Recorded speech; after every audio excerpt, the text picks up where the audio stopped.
principles. In some cases, like the Violin Concerto or the Chamber Symphony, it's been quite, attenuated a form of it. And then in other pieces, like the new piano concerto, which you probably haven't heard, Century Rolls, or this gigantic orchestra piece, which I just had premiered last week, called Naive and Sentimental music. There's actually, kind of a renaissance of those principles. It sounds like you're trying to bait the critics a little bit with that title. Which some of the critics who have.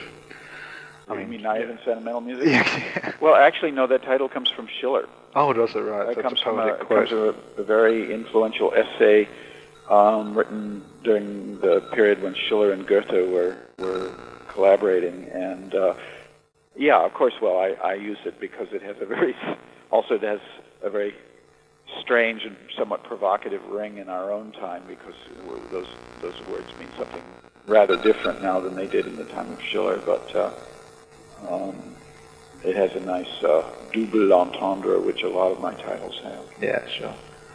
Yeah, so one fairly recent piece or album was Hoodoo Zephyr, which seemed to very strongly return to some of those minimalist roots. Yeah. And was there a bit of a nod of homage to people like Terry Riley in that album? Well, I think, if you look at periods of sort of stylistic unity, if you look, for example, at the abstract expressionists in New York during the 1950s, or you look at Baroque composers during the latter part of the or earlier part of the 18th century, or if you look at even Impressionist painters.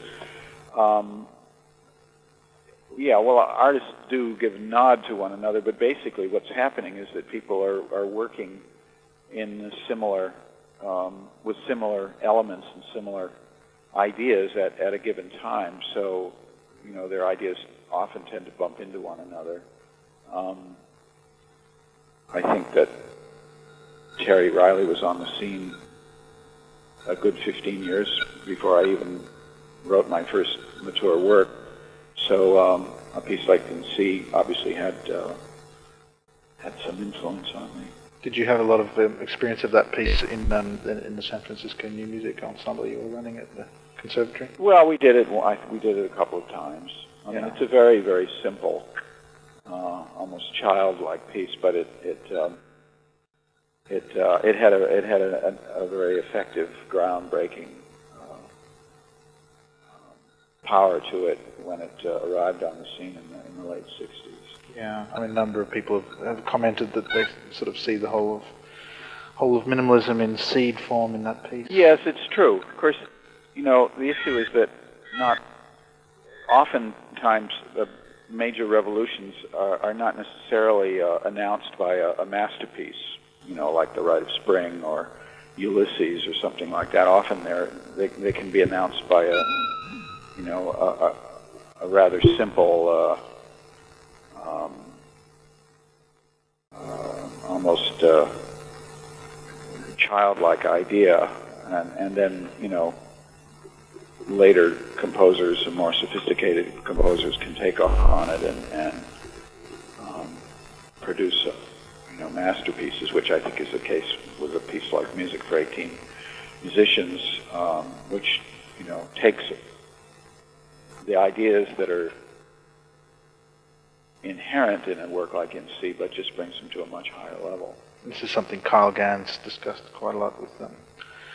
The idea of going through, I think, 3 periods of music, isn't it? Something where eventually it becomes rather, I think he uses the word mannerist, and then a new thing has to come along and start again. Do you think that's a fairly accurate? I'm always a little nervous about those historical rationalizations, because it's simplistic. Oftentimes people will take 3 or 4 elegant examples of it, but then you try to turn it on to some other phenomenon that just doesn't work. So I try to steer clear of those kind of slightly too simple ways of looking at historical epochs. Perhaps a little journalistic. Yeah, but on the other hand, I do acknowledge that styles tend to have a birth and a flowering and a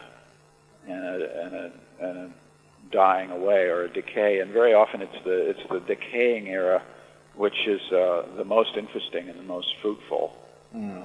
I certainly think of Mahler as a wonderful case in which there was a sort of summation of Romanticism and everything that was started with Beethoven Ninth, and included Tristan and whatever, but also in its glory, also there are the seeds of its own decay. Of course, Stravinsky would have also included Schoenberg in that school, perhaps too. The last of the. Do you think that's correct? You're a big fan of Schoenberg. Well, I don't know. Yeah, I suppose so. Basically, I think that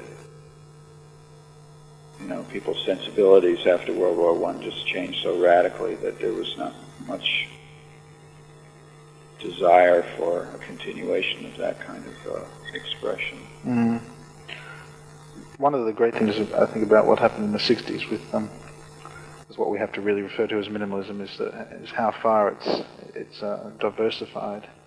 So someone like Glenn Branca is next to you is just, it's hard to recognize much similarity, but it's coming from a similar source, which I think certainly shows something for its rigor as a breakthrough.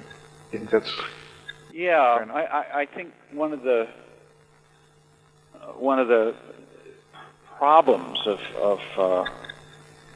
not minimalism so much, but the various offshoots that it fostered was a lot of composers who had one individual very strong idea, but sort of nothing beyond that. That's also it's a sort of typical thing of a lot of American avant-garde art, not even in music, but in other art forms, that a figure will arise on the horizon, a person, so to speak, who has one very strong idea, like Morris Louis, for example, the abstract painter. You can always identify Morris Louis, and you always know them, but he basically was a one-tune guy, and it's something that I've perceived a lot in the avant-garde world. Is that something? It's you certainly couldn't be accused of that yourself, and it's hard to. Well, I think that's why someone like Stravinsky is so important to me, because he had such enormous breadth of not only of culture, personal culture, but also of techniques and styles, and he continued to tutor himself all right up to his very last days. I just recently attended a lecture by Richard Taruskin about Stravinsky's first experiments in serial writing, and it was kind of wonderful to see how childlike he was. That he went out and he bought a book on writing, on serial composition, and he did all the exercises, and it's kind of remarkable that a man in his 70s would do something like that. Yeah. Coming back to this idea of the American tendency to have almost a brand name that you have to create when you make your artwork. That seems to be more prevalent in New York than anywhere else. Is that correct, do you think? We're coming back to the idea of the single tune artist. I wonder if you need to do that almost at least in earlier times in New York, when just to stand out. To get someone's attention? Yeah, to get someone's attention, you have to have something bold. Well, I think in the art world that seems to be pretty much de rigueur. You look at an artist, for example, like Cindy Sherman, who's developed her entire body of work is based, on one conceit. But in her particular case, she's taken that conceit in so many different directions that it's managed to sustain a important body of work. That I don't know. That may not go on forever. That does seem to be something that's been around since the 50s, but I'm not entirely sure that's de rigueur, that that's something that's going to have to continue. Mm. I was wondering if you could talk about what took you to the West. I mean, you seem to want to really escape from the East Coast of the US. Well, I'd grown up in New England, and I'd gone to college there, and I'd spent the first 22 years of my life there. I'd never gone to Europe or anywhere else in the world, and instead of going to Europe to study, I sensed that the right thing for me was to go in the opposite direction, to go to the West Coast. I felt that this was the early 1970s, and I felt that Europe really seemed to be kind of stuck, at least in its orthodoxies for new music.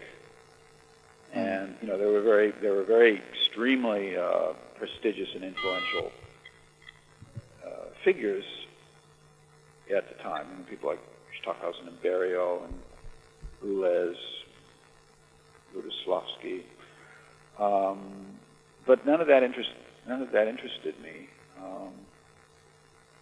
You know, I was a person who grew up in a family of jazz musicians, and I had a lot of interest in ethnic music and pop music and music from India and Far East. And it seemed to me that California was just a potentially more open environment, even though I didn't know anyone at all there. I really had no contacts. No, I had no contacts at all. There was one person I knew who was in the San Francisco Bay Area. So you didn't go to the conservatory for the job? You went? I didn't. No, when I landed in California, I didn't have a job or a place to live or anything. And the first year I was there, I worked. I worked part of the year in a warehouse on the waterfront. Ah, yes, I remember hearing about that. Yeah, right down near Fisherman's Wharf somewhere. Or something. No, this was in Oakland. Oh, there were no tourists where I was working. But then through a fluke, I landed a job at the conservatory, which was a very, very small place, a very kind of seat-of-the-pants institution at that time. And I stayed there for about 10 years, and it was a wonderful opportunity for me because I was very young. I was only 25 when I started there. Yeah. Well, I was younger than that. I think I was 23. And no, I was 24, actually. And you left when you were 34. And during that period, I gave a lot of concerts in the San Francisco area, and I brought completely unknown composers like Gavin Bryars to San Francisco, and Alvin Sear, and we did performances of music from the scratch ensemble, and lots of Cage and his followers, and we commissioned lots of pieces, and we did a lot of live electronic music, and so that was a nice place for me to sort of let my early ideas grow. Yeah, I was always curious about that English connection, actually. I mean, I talked to some of your old colleagues from that time, like Chris Hobbs and Michael Parsons and John White. Yeah, I think you knew him, didn't you? Actually, I never knew any of them except for Gavin, but through Gavin, Gavin sent me a lot of music, and I performed with my students. Students were not, you know, they weren't in any way a real virtuoso group. So in a certain sense, they paralleled the scratch orchestra of Cardew. And you played Paragraph 1 and pieces like that from Great Learning, did you? God, I don't remember. It's a long time ago. I was very familiar with the Cardew pieces. I think we did some pages out of his treatise. Yeah. And he did write a piece for us, actually. It was one of his Chinese communist folk song arrangements. Oh, right, those ones, yeah. How did you come to get to know Gavin Bryars?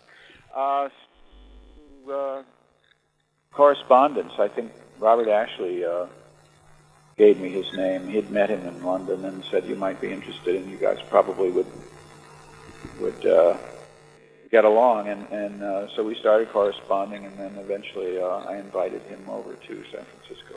This is a long time ago. Yeah. Like 1973. It's nearly 30 years ago, coming up to anyway. Oh, 25 anyway. So, and you've been to London quite a lot since then, obviously, with your own music. Do you stay in touch with people like Gavin? Yeah, actually I do. And not too long ago, I did several concerts with the City of Birmingham Symphony Orchestra, and Gavin came and sort of did the pre-concert lectures. This is wonderful. I mean, we get together. Yeah, it's always seemed to me that this English language thing is real. There's more than just the language is shared. I mean, there's some way that there's musical connections as well, isn't there, which aren't shared with the rest of Europe, between the States and England. I mean, do you think that's accurate? Oh, I don't know. Yeah, I suppose so. I mean, given that Americans are terrible linguists and don't speak many other languages. But there's an enormous amount of interest in American music in France now. I mean, I have my biggest amount of records that are sold, or CDs that are sold, is actually in France.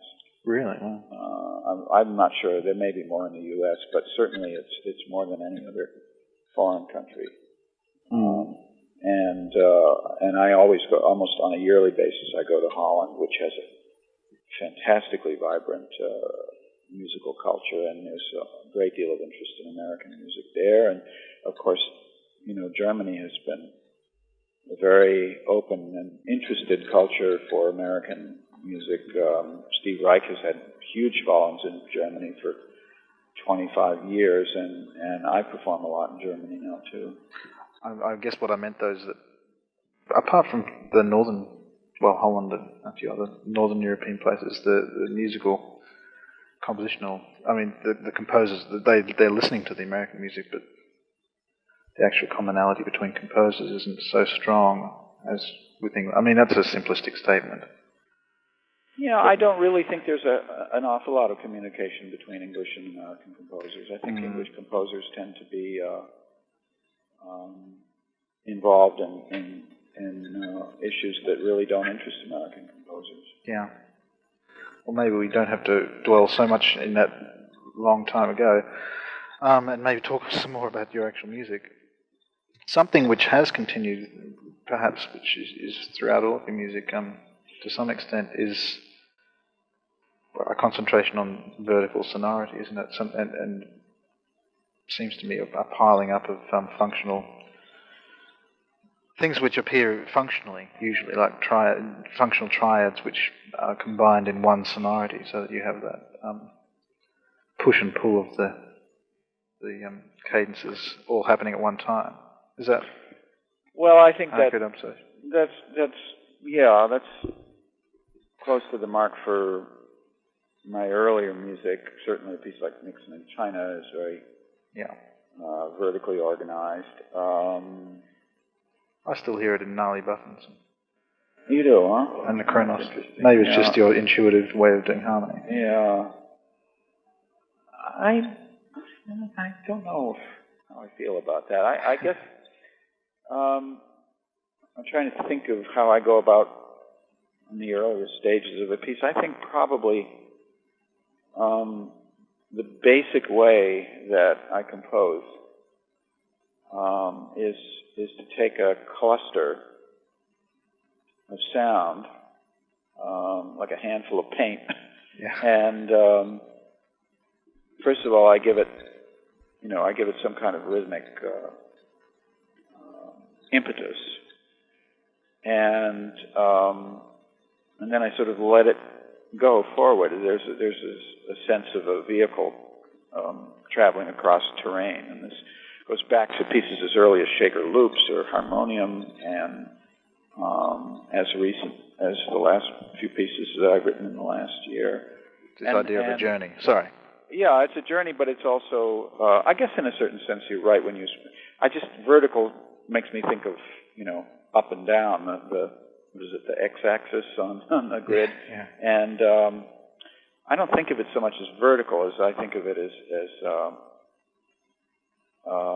harmonic field, right? Which expands and to which sounds accrete, and then which suddenly goes through transformations. The old idea of gates, which I used back in the late 70s as a piece like Phrygian gates. The term gate I borrowed from electronics. It's a sudden, immediate change of state, like from positive to negative or something. More recently, I've been using modes to generate harmonies, and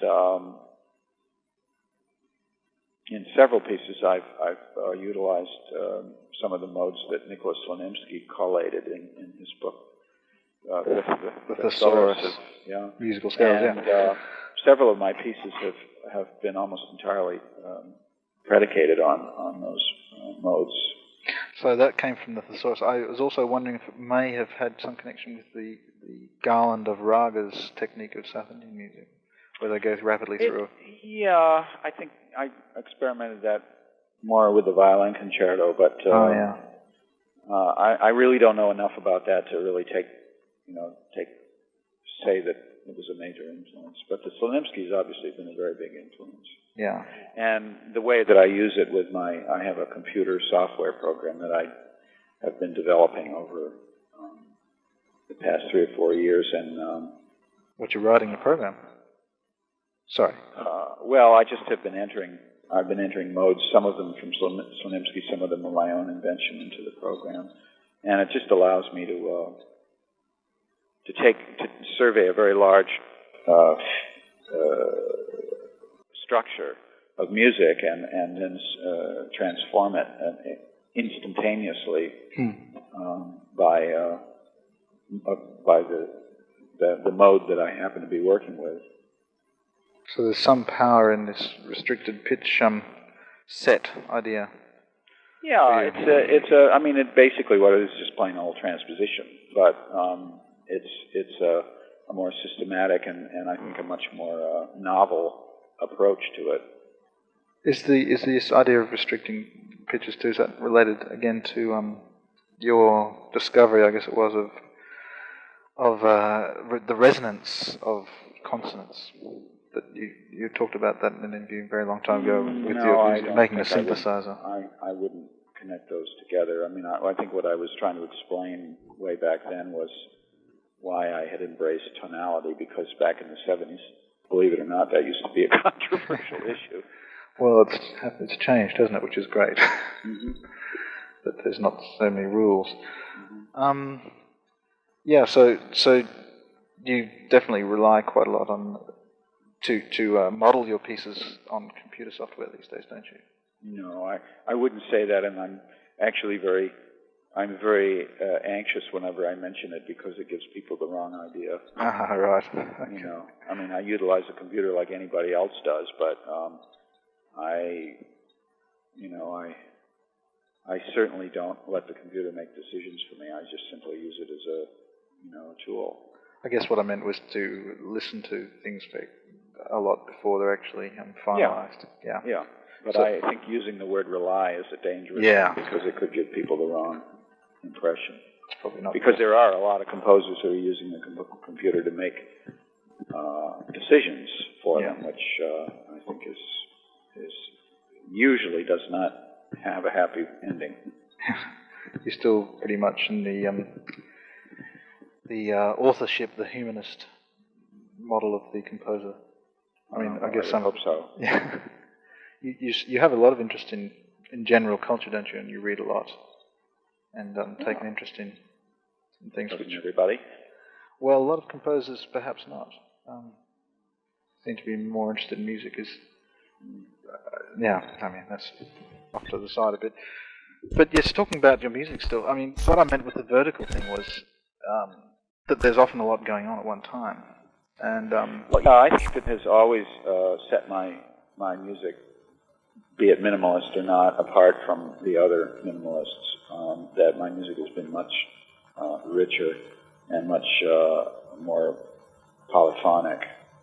And I think partly that's lost me a lot of listeners, because I think a lot of crossover listeners who've been attracted to other minimalist composers have just found my music a little too daunting, even though, compared to, other avant-garde music, my music is termed accessible, but in compared to somebody like Glass, for example, my music is much more complex. I mean, just at one, within the texture again, I've always wondered about whether it originally arose as a way to freeze time in some way. I mean, do you think much about time in your composition? Obviously, in the pacing. Well, structure. I think that my music is absolutely dependent upon a sense of flow and a sense of pulse. And even though I adore some composers like Morton Feldman or Takemitsu, and I often conduct their music, I have absolutely no compositional relationship to it. I absolutely need that sense of pulse in it, even if it's a very slow sense of pulse. You would have some sharing of just the gorgeousness of sonority. Well, that's something entirely different. Yeah. But you were asking talking about time. Yeah. So I was just wondering when the sonority becomes primary, as it certainly does in some of your early music, such as harmonium, that sometimes you just get this overwhelming absorption into the sound. It seems to be a way of denying the forward motion of the time while it's also going forward. I mean, it's certainly moving forward, but... No, it's interesting to hear that, because, I would never say that there's ever been a point where sonority has taken over. For me, it's always been pulse and structure. Right. It's definitely always a forward propulsion, but I guess what I meant is, because of the harmonic changes are happening quite slowly. Well, I think that the greatest music is a union of all of those elements. And I think that one of the misfortunes of the 20th century has been the splitting off of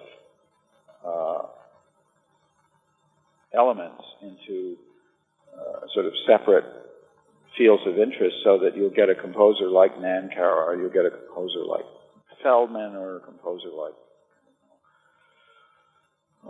Xenakis, or somebody who've taken one aspect and they've gone sort of monomaniacally down one route, and they've come up with extraordinary discoveries and occasionally very interesting music. But for me,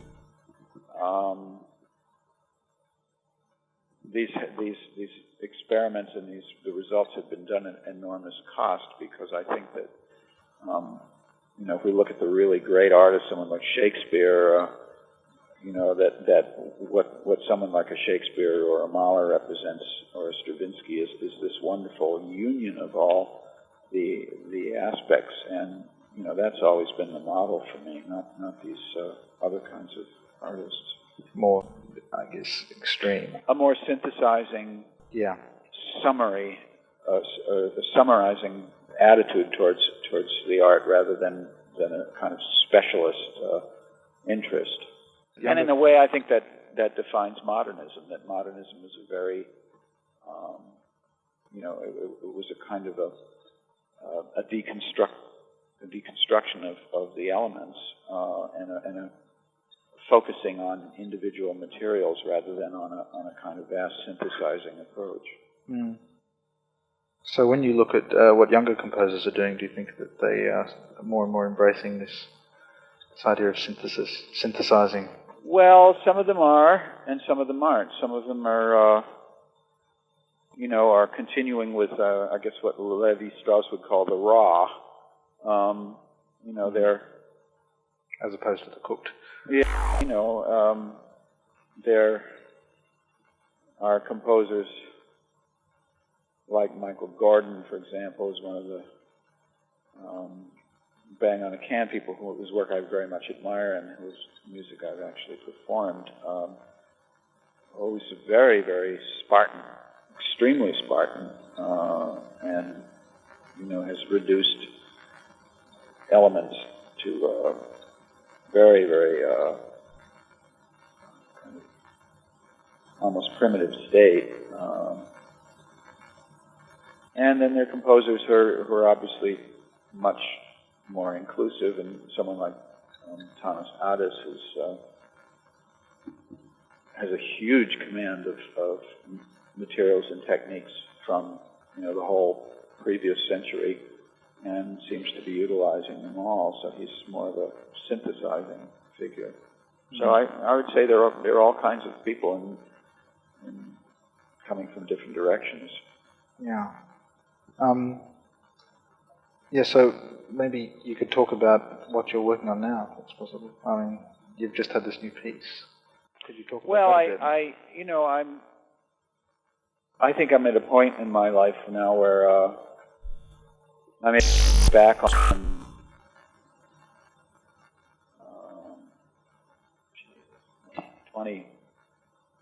25 years of artistic activity, and I'm able to see, certain rivers that seem to be strong, have strong current and a lot of tension in them, and then other tributaries that went off in certain directions and maybe weren't so fruitful. I've come to grips with certain facts. I was always not exactly sure whether the orchestra really had a future, or whether, I was sort of at the very tail end of a tradition. And so my feeling about writing for orchestra was always very, very ambivalent. And I knew I did it very, very well, but I wasn't sure whether I was relevant. And I think I've sort of come to grips with that and realized that that is something that I can do, and I probably will always continue to do. I'm interested in the theater and continuing work in dramatic composition, setting, things for voice. I'm doing a big project now, which is basically the Nativity story, using texts mostly from Latin America, and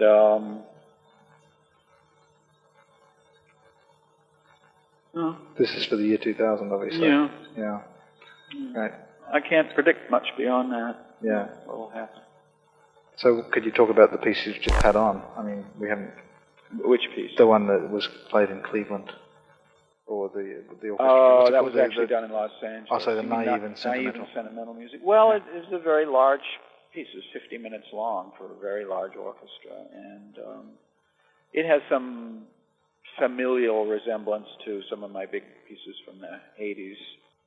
I think the idea of naive was something I was very drawn to, because I saw that very strongly, for example, in Mahler and also in Ravel, a desire to achieve an utterance that was as simple and as uncorrupted as possible. Of course, it's very hard for a sophisticated artist to do that, but I think just the act of attempting to do it, as Mahler did, for example, was quite a wonderful thing. And so I think that my music exists in a interesting tension between the naive and the sophisticated. And so in a sense, I think I was celebrating that tension in this piece. Is the music which means the most to you, which gets you going the most, is it still the Western classical canon, do you think? Oh, no, not necessarily. In fact, I can't even say that it's ever been that. I obviously love a lot of that music, but especially being an orchestral composer, obviously I'm very familiar with it. But, I think the music that, as you say, gets me going has been, a lot of it has been vernacular music. It's been jazz and rock, and a lot of music from non-Western areas like India, Pakistan, Africa. Something which does seem to have happened is that you think to be able to produce music more rapidly than at one time. Has it become?